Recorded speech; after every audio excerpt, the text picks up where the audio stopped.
কবিরাজ কাকে বলবো? যিনি কবিতা লেখায় শ্রেষ্ঠ নাকি চিকিৎসক? যিনি কবিতা লেখায় শ্রেষ্ঠ, যিনি শ্রেষ্ঠ কবি, তাকে আমরা কবিরাজ বলতেই পারি। কিন্তু চিকিৎসক, বিশেষত যারা স্বদেশি পদ্ধতিতে চিকিৎসা করেন, গাছগাছড়া, শেকড়, জড়িবুটি, ভেষজ পদার্থ দ্বারা চিকিৎসা করেন, তাদের আমরা বলি কবিরাজ। তো তাদের আমরা কেন কবিরাজ বলি, চিকিৎসকদের কেন কবিরাজ বলি? এর উত্তর খুঁজতে গেলে প্রথমে কবি শব্দের অর্থ বুঝতে হবে। আর কবি শব্দের গভীরতম অর্থ আমরা পাচ্ছি ঈশোপনিষদের অষ্টম মন্ত্রে। একইভাবে শ্রীমদ্ ভগবদ্গীতা অক্ষর ব্রহ্মযোগ নবম শ্লোক। এই দুই ক্ষেত্রেই এই বিশ্ব চরাচরের সৃষ্টিকর্তা অনাদি অনন্ত নিরাকার পরম ব্রহ্মকে কবি বলা হয়েছে। যিনি এই সমস্ত সৃষ্টি জগতে ব্যাপৃত আছেন, তাকে বলা হয়েছে কবি। অর্থাৎ স্বয়ং পরমেশ্বর ভগবান পরম ব্রহ্ম, তিনি হচ্ছেন কবি। আর এই সমগ্র জগৎ, এই সমগ্র বিশ্ব ব্রহ্মাণ্ড তাঁর সৃষ্টি, তাঁর রচিত কাব্য। এখানে এই শ্লোক দুটি থেকে কবি শব্দের ব্যুৎপত্তি করলে কবি শব্দের অর্থ দাঁড়ায় যে যার অজ্ঞাত কিছু নেই, যিনি সর্বজ্ঞ, তিনি হচ্ছেন কবি। এখান থেকে কবি শব্দের অর্থের পরিবর্তন হয়েছে। পরবর্তীকালে যিনি ভাবুক, যিনি দার্শনিক, যিনি চিন্তাশীল, তাদেরও কবি বলা হয়েছে। কবি শব্দের অর্থ হয়েছে পণ্ডিত ব্যক্তি, বিদ্বান ব্যক্তি। এবং এই সূত্র ধরে রাজা রাজড়াদের আমলে, এমনকি নবাবী আমলেও যারা বিশেষ কোনো বিদ্যায় পাণ্ডিত্য দেখাতে পারতেন, তাদের কবিরাজ উপাধি দেওয়া হতো। আরেকটি শব্দ এখানে বলে যাই, চিকিৎসক কবিরাজ অর্থে আমরা বৈদ্য শব্দটিও ব্যবহার করে থাকি। এই বৈদ্য শব্দটি দেখুন, এটি এসেছে বিদ ধাতু থেকে। এই বিদ থেকে বেদ, এই বিদ থেকে বিদ্যা, আর এই বিদ থেকেই বৈদ্য। বিদ শব্দের অর্থ হচ্ছে জ্ঞান।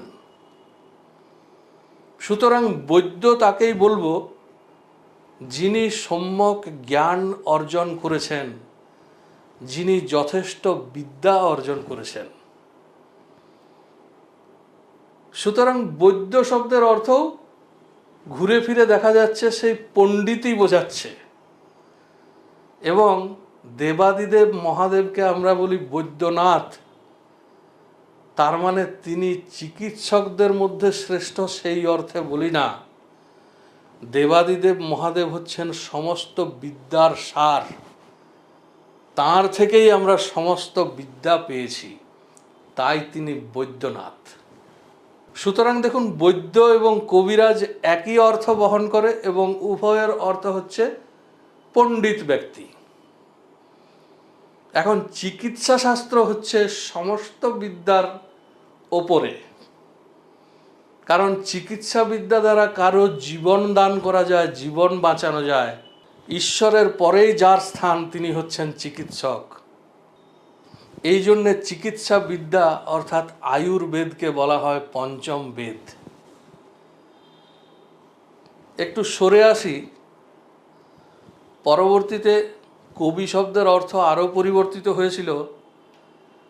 ষোড়শ শতকে, সপ্তদশ শতকে বাংলার বুকে কবির লড়াই বলে মনোরঞ্জনের অনুষ্ঠান হতো।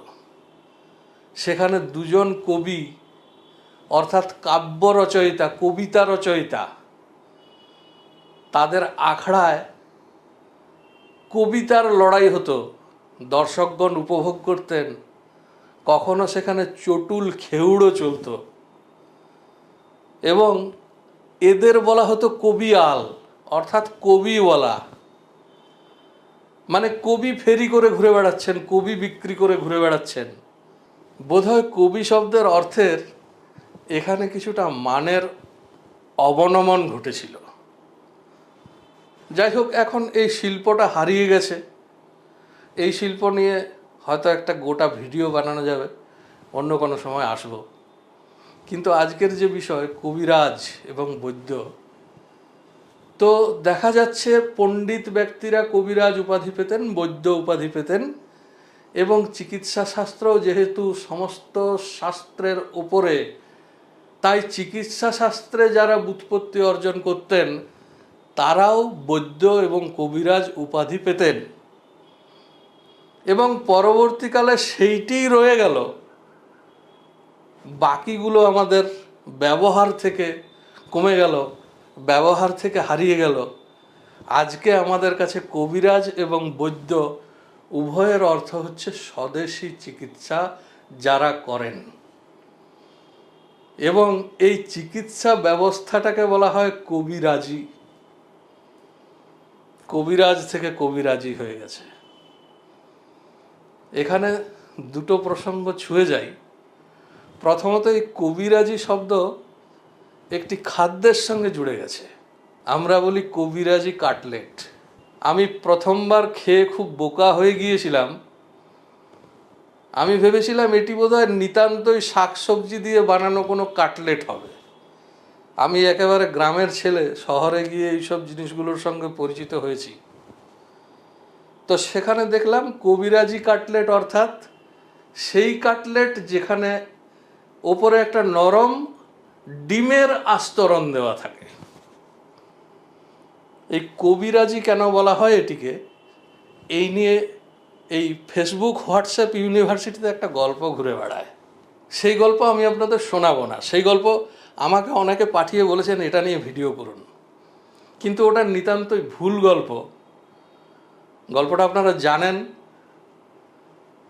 কবিগুরু রবীন্দ্রনাথ ঠাকুরকে রাজি করানো গিয়েছিল কাটলেট খাওয়ানোর জন্যে বা কাটলেট খেতে। কবি রাজি হয়েছিলেন, তাই কবিরাজি। এই ধরনের গল্প ঘুরে বেড়ায়।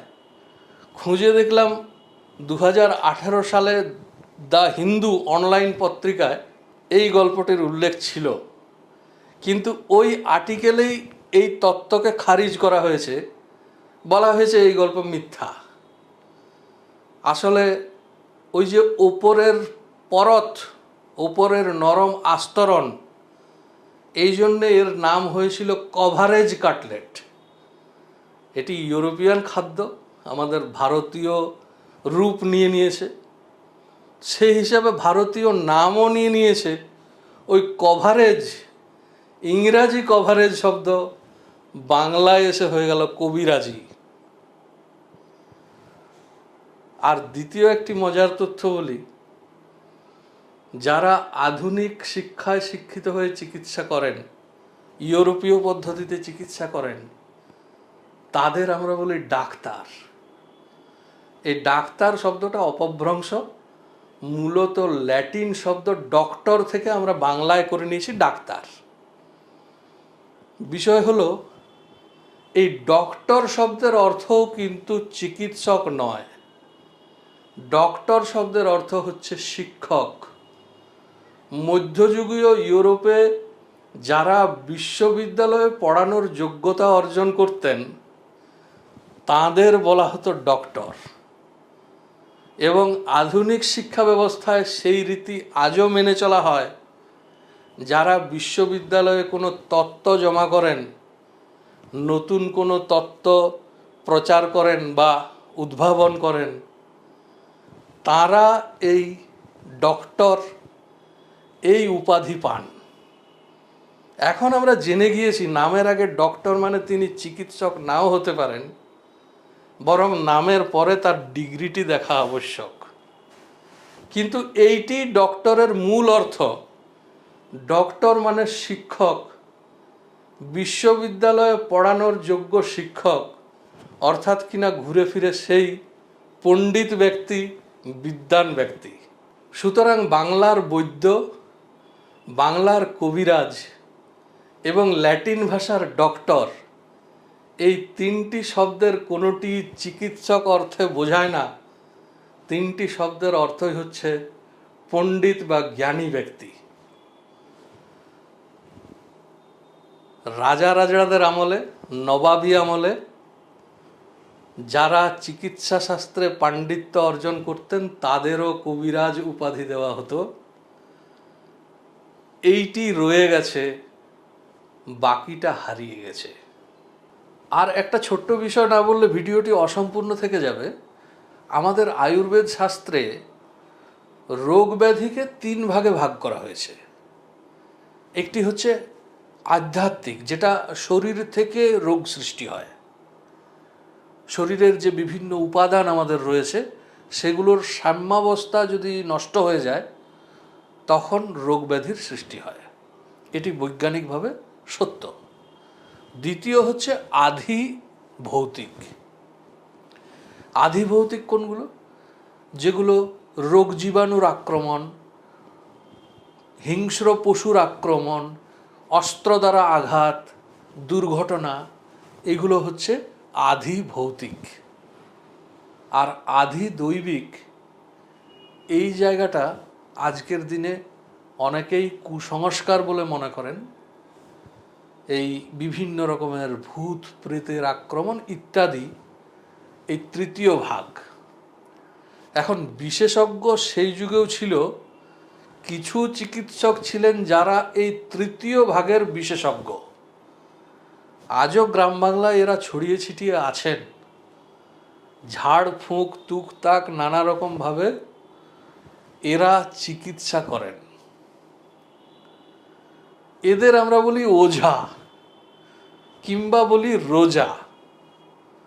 তো এই ওঝা শব্দের উৎস হচ্ছে উপাধ্যায়। সংস্কৃত উপাধ্যায় শব্দের অর্থ হচ্ছে শিক্ষক। দেখুন মিলগুলো লক্ষ্য করুন, ইনিও চিকিৎসক। ওঝা বলতে আমরা বুঝছি চিকিৎসক, কিন্তু এর মূল অর্থে যদি যাই, উপাধ্যায় থেকে অপভ্রংশে এসেছে ওঝা, যেখানে উপাধ্যায় শব্দের অর্থ হচ্ছে শিক্ষক। এবং প্রাচীন বাংলায় অনেকের উপাধি ছিল ওঝা, যারা কিন্তু ওই চিকিৎসক ছিলেন না। উদাহরণ হিসাবে কৃত্তিবাস ওঝা, তার কৌলিক পদবী ছিল মুখোপাধ্যায়, কিন্তু তাদের উপাধি ছিল উপাধ্যায় বা ওঝা। এই ওঝা থেকে আবার আরও অপভ্রংশে রোজা শব্দের উৎপত্তি, বা বলা ভালো উচ্চারণ বিকৃতিতে ওঝা রোজা হয়ে গেছে। সকলে ভালো থাকবেন, সুস্থ থাকবেন। দেখা হবে পরের ভিডিওতে। নমস্কার।